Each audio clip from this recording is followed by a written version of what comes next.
Agora nós vamos ver quem é o político que o Eduardo Tagliaferro está denunciando aqui, que começa com a letrinha R, né? Na verdade, mais de um, né? Um começa com a letra R, o outro começa com a letra F.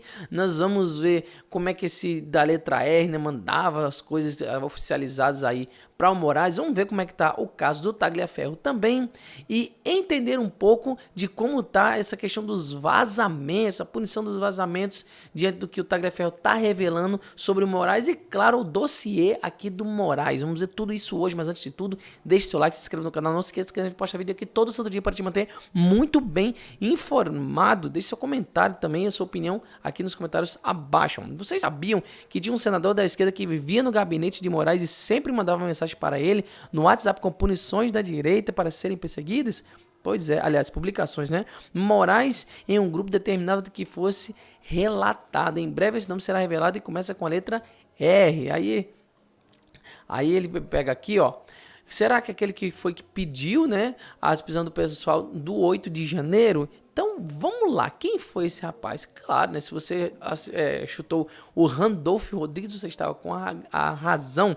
E é engraçado que ele diz assim, a prorrogação do inquérito dos atos antidemocráticos a partir dos acontecimentos de hoje, uma vez demonstrado, ainda existe intento antidemocrático que parcela significativa de apoiadores terroristas do ex-presidente da República, o afastamento do seu Anderson Torres da Secretaria de Segurança Pública do Distrito Federal.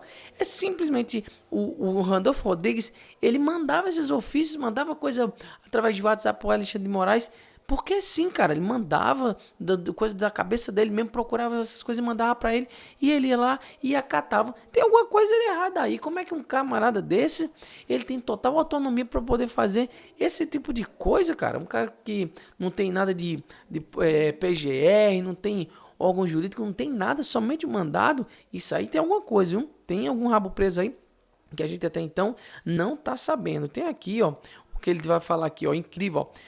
Como todos acertaram, ele, Pacheco e Frota são inimigos do Brasil. Vocês lembram, né, que no ano passado, Frota rebateu as acusações de Moraes e usou, né, do nome dele para dizer que tudo estava sendo vazado, as mensagens lá do TSE.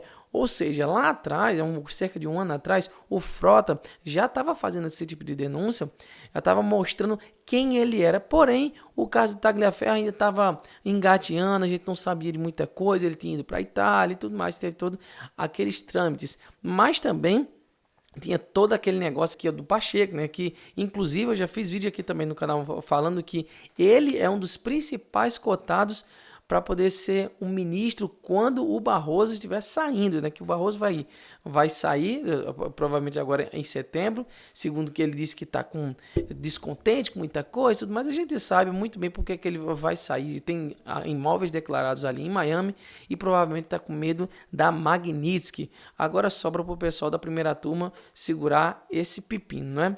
Aqui, ó, a gente vê também que, ó, Moraes busca punir o vazamento alegando conteúdos sigilosos que prejudicam a administração pública. Veja só, por acaso essa tentativa dele é manter em sigilo os crimes que ele cometeu como ministro do STF? Aí a gente percebe o seguinte, que eu já fiz um vídeo também falando sobre isso, de que existia um gabinete paralelo ali no TSE que era utilizado por assessores do Moraes para identificar mensagens, perfis ali nas redes sociais que falavam contra o Moraes, contra a eleição, contra a urna, contra todas essas coisas, e eram feitas essas denúncias de forma totalmente parcial, como o próprio Tagliaferro já falou em entrevistas, eram só denúncias de um lado e nunca dos dois lados. Por que será? Obviamente que a gente já sabe exatamente por quê. E aqui, ó, a gente vê que, ó, o Moraes mantém bloqueio. Ele tinha mandado essa ordem diretamente ali para o Banco Central. E aqui, ó, Moraes mantém bloqueio de contas e ativos de seu ex-assessor. Moraes salientou que medidas contra Tagliaferro ainda não foram cumpridas.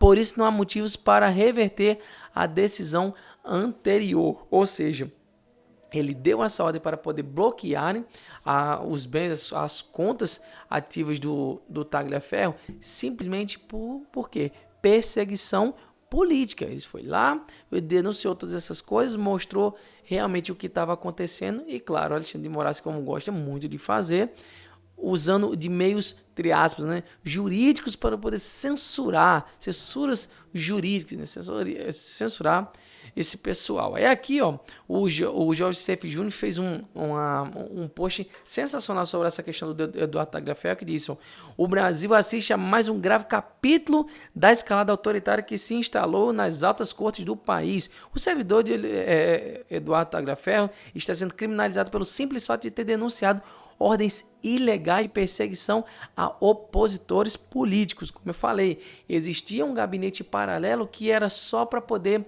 denunciar as coisas que eram do lado da direita. Tudo que a direita postava, eles iam lá, censuravam perfis, censuravam publicações. As pessoas, quando não eram censuradas completamente, eram impedidas de estarem fazendo as suas publicações, ou alguns recursos eram derrubados assim, da sua própria plataforma. Então, tudo isso o Tagliaferro já tem falado sobre esse gabinete paralelo. Mesmo, tudo isso sendo feito de forma ilegal. Não tem como esse tipo de coisa acontecer. E uma das coisas que tem prejudicado também o Moraes é porque ele se utilizou dessa ferramenta dentro do TSE para poder justificar essas perseguições que ele estava fazendo, principalmente para essas pessoas ali do 8 de janeiro. Um verdadeiro, né? Absurdo, né? Conversas institucionais com evidências de abusos e arbitrariedades vieram à tona. E em vez de investigar quem deu as ordens ilegais, o Supremo Tribunal Federal decidiu punir quem teve a coragem de expor a verdade. Como foi bem dito, as ordens eram ilegais. Então eles foram lá, vamos punir quem cometeu a ilegalidade? Não, vamos punir quem está denunciando. Um negócio totalmente parcial. Por quê? Porque sabe que conforme o Tagliaferro vai falando, a coisa vai se complicando cada vez mais para o Moraes, né? Aí aqui, a decisão assinada pelo ministro Alexandre de Moraes nega até mesmo o direito básico de defesa e de acessar os autos do processo, uma coisa que não pode ser feita. Impõe-se o bloqueio de bens, cartões e contas bancárias sem chance de contraditório, que foi a matéria que eu estava lendo ainda há pouco. Um atropelo à Constituição, à súmula vinculante 14 e ao bom senso jurídico. É preciso dizer com clareza. Agora, aqui é que está. Aqui é que está a cereja do bolo dessa publicação do Sef Júnior. Revelar um crime, ainda que com documentos sigilosos, não é crime, sabe? É do mesmo, por exemplo, que você tem câmeras de segurança na sua casa e elas filmam alguém cometendo um crime. Aí se tem acesso a essas imagens, mesmo que a pessoa não esteja autorizada a estar revelando essas coisas, mas ela foi pega cometendo um crime. Ainda assim, isso configura esse crime. Aí, ó. Está amparado pela legislação brasileira como exercício regular de um direito em cumprimento de um dever cívico e funcional. E aqui ele coloca a base legal para tudo isso, né?